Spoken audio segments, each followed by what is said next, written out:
Breaking news sa naging laban ni Navarrete at Suarez. Pagdating sa first round, naging agresibo agad si Suarez. Samantalang si Navarrete naman ay nakipagsabayan agad kay Suarez.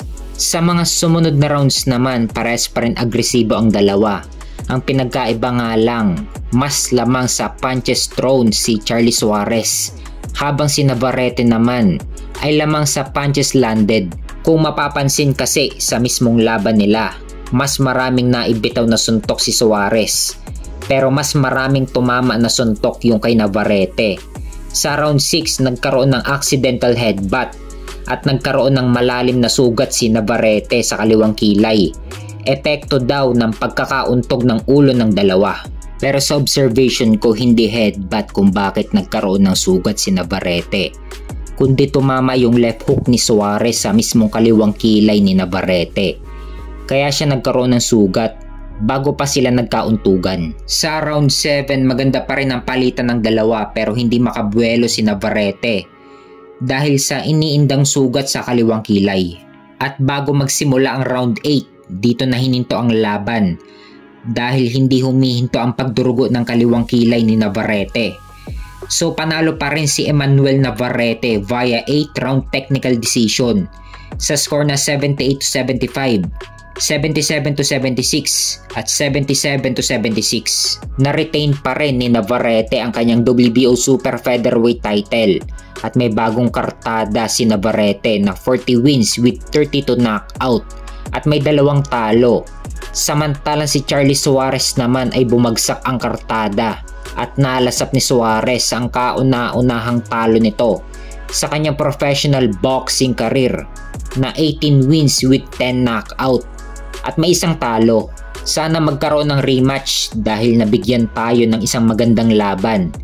Pero yun nga lang, nagkaroon lang ng accidental headbutt, pero sana magkaroon pa ng rematch ang dalawa.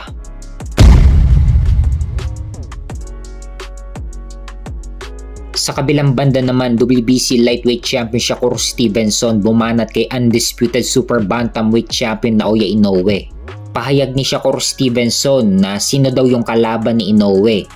At may post pa si Shakur Stevenson na nagulat siya sa pagkabagsak ni Inoue sa round 2. So ilan lang yan sa naging banat ni Shakur Stevenson kay Naoya Inoue. At dun sa second reaction niya na nagulat siya nung bumagsak si Inoue, medyo ang lakas pa mang-asar ni Shakur Stevenson. Kumpara mo naman sa lahat ng naging laban ni Shakur Stevenson na siya ay takbuhin.